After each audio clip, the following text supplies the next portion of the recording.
aku menemukan dirimu. Hai netizen, pendengar dan pembaca dimanapun kalian berada, selamat malam. Ketemu lagi sama Mimin di IQ Novel. Kali ini Mimin akan kembali menceritakan cerita jadi istri dadakan bab 2. Untuk yang baru di channel ini, jangan lupa dukungannya ya, dengan cara subscribe, like, komen, dan aktifkan lonceng notifikasinya agar kalian tahu setiap Mimin upload video terbaru. Baiklah, Mimin langsung ke ceritanya. Wah, apa-apaan lo? Kenapa ngerusak? Ratu tergugup, namun ia mencoba mengangkat dagu dan lebih galak dari Leo karena sudah hampir menabraknya. Masih bagus cuma bodi mobil yang gue rusak, bukan muka lo. Leo terkejut dengan bentakan Ratu. Maksudnya apa? Lo jadi supir mobil ini kan ya? Tanya Ratu melihat name tag yang juga baju safari ala driver yang dipakai Leo hingga ia bisa menebak profesi pria itu. Iya, jawab Leo bingung. Lo hampir bikin gue is dead? Hah? Is dead, mati wafat innalillahi gara-gara lo. Gue hampir mati perawan, tahu nggak lo? Suara teriakan dan bentakan Ratu begitu kencang sampai terdengar kemana-mana, termasuk raja yang baru keluar dari toko bakery dengan membawa sebungkus puding. Ia mengurutkan keningnya melihat Leo bertengkar dengan seorang wanita yang berdiri di belakangnya. Oh, jadi si mbak ini yang tadi bawa motor? Hei mbak, situ yang ugal-ugalan ditikung malah nyalain orang, jawab driver yang baru bekerja 2 bulan pada raja itu. Ugal-ugalan mata lu soe, udah jelas motor gue di jalan yang benar. Lo tuh bawa mobil ngegas terus. Lihat tuh si Mario gue, patah jadi 2 hidungnya. Leo mengikuti arah petunjuk Ratu pada motor Mario merahnya non jauh di sana. Tuh, lihat kan? Itu si salah mbak sendiri akibat dari ngebut di jalan. Apa? Tanya Ratu sambil bertolak pinggang. Iya, itu salah si mbaknya sendiri. Nah, kalau ini gimana? Ujar Leo menundukkan baret-baret yang dibuat oleh Ratu. Ganti rugi mbak, mobil mewah diginiin. Enak aja lo yang salah, gue yang suruh ganti rugi. Lo, tapi kan mbak yang lagi coret-coret ini mobil. Gak seimbang sama motor gue yang lo bikin hidungnya patah. Waduh mbak, gak seimbang mbak gimana? Harga cat ulang mobil ini 5 kali lipat dari motor mbak itu mbak. Alah, ngarang aja lo. Mana bos lo? Sini panggil. Gue mau minta ganti rugi. Ada apa ini? Leo terkejut saat raja tiba-tiba datang ke arah mereka. Pak, ini pak, ada cewek coret-coret mobil. Cicit Leo yang awalnya bak singa ganas langsung melempem jadi Hello Kitty saat raja datang. Ratu menetralkan napasnya dan menoleh ke arah kiri, di mana katanya bos dari driver ini sudah datang. Oh, ini bosnya. Seketika Ratu berbalik dan raja terkesiap tak percaya dengan sosok yang dilihatnya. Ratu Purnamasari memiliki wajah yang sangat cantik, serius cantik walau tanpa make up. Sebagai gadis muda yang baru berusia 21 tahun, ia jelas tahu caranya merawat diri, dari ujung rambut sampai ke ujung kaki. Terlebih ia pun berprofesi sebagai artis dangdut. Harus enak dilihat looknya, enak dicium parfumnya maksudnya. Meski tidak sedang akan manggung. Nah, karena kecantikan yang katanya 11-23 dengan dayang sumbi, Ratu terbiasa mendapat pusat perhatian dimanapun ia berada. Terutama dari laki-laki yang baru akhir balik sampai yang mau akhir umur. Kadang Ratu risih, ya tapi mau bagaimana lagi. Resiko terlahir terlanjur cantik ya begini. Lama-lama ia terbiasa dengan pandangan memuja. Ulangi, pandangan memuja ya hadirin, bukan melotot seperti melihat hantu seperti yang dilakukan oleh pria di depan Ratu ini. Alih-alih bernyanyi pada pandangan pertama awal aku berjumpa, tapi si pria melihat Mbak Kunti yang suka hahihi di pohon ceri. Ratu Gorden otomatis tersinggung dengan tatapan Raja Adiaksa. Biasa aja dong lihatnya pak, colok nih matanya, ujar Ratu kesal. Membuat raja langsung sadar dengan apa yang dilakukannya, sedangkan Leo terkejut karena keberanian Ratu. Mbak, yang sopan dong ngomongnya. Lah dia kagak sopan ngeliat gue, sembur Ratu balik. Menyadari kalau memang tadi dia tidak sopan, raja lalu menengahi keributan antara Ratu dan Leo. Sudah, ada apa ini? Kalian yang rusak motor saya? Dia yang rusak mobil, Pak. Ratu dan Leo mengucap secara bersamaan keluhan mereka. Gue dulu, tegur Ratu sambil melotot pada Leo lalu menoleh pada Raja dan melangkah mendekatinya. Bapak yang ada di mobil tadi kan? Kalian hampir bikin saya celaka dan udah bikin motor saya patah jadi dua.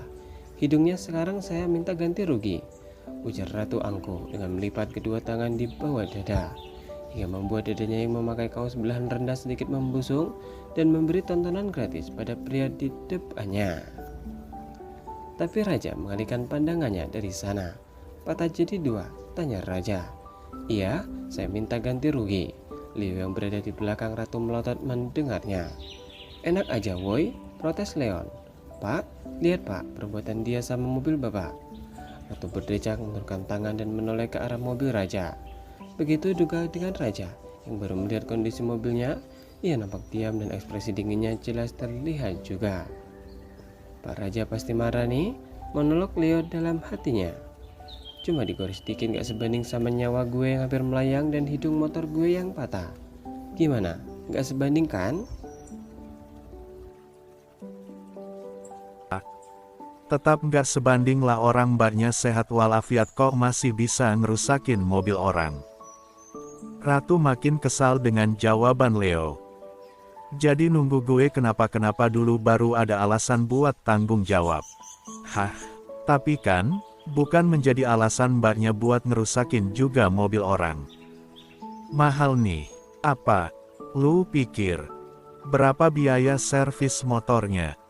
Ratu dan Leo menoleh ke arah Raja yang barusan bicara. Netra coklat Ratu langsung berpendar ketika Raja menanyakan berapa biaya untuk menservis motornya. Nah, gue demen nih yang kayak gini nih.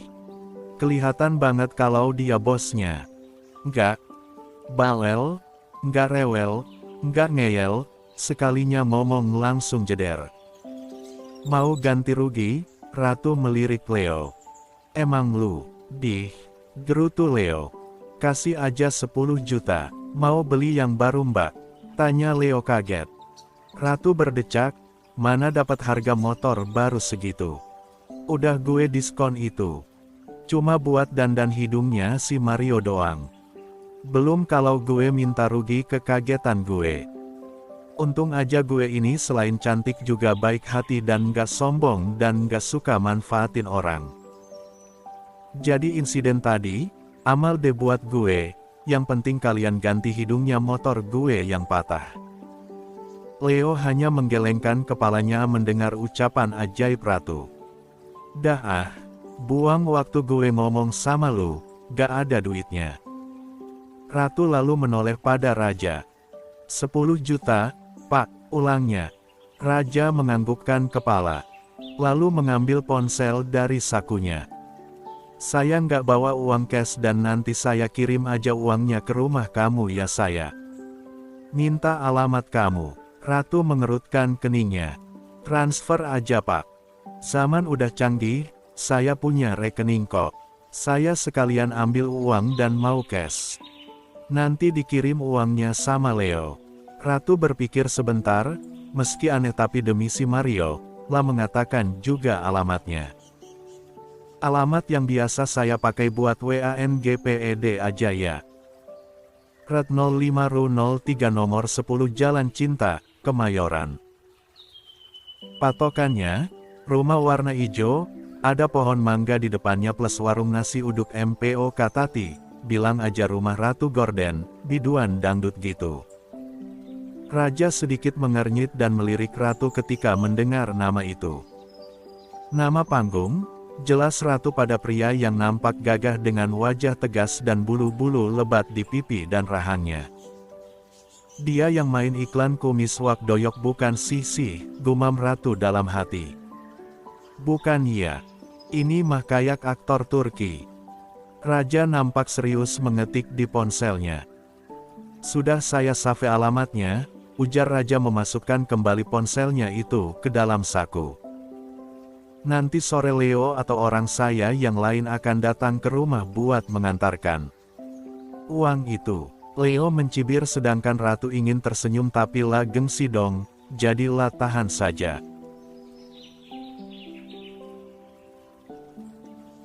Baru Ratu mau bicara, Raja kembali melanjutkan ucapannya. Sekaligus nanti saya kirimkan nota pembayaran untuk servis mobil saya yang harus kamu ganti. Ratu cengok dan terkejut luar biasa dengan apa yang didengarnya. Sedangkan Leo ingin tertawa. Sokoor, ujar Leo dalam hati. Sekali lagi dia begitu kagum pada Raja Adiaksa yang bijak.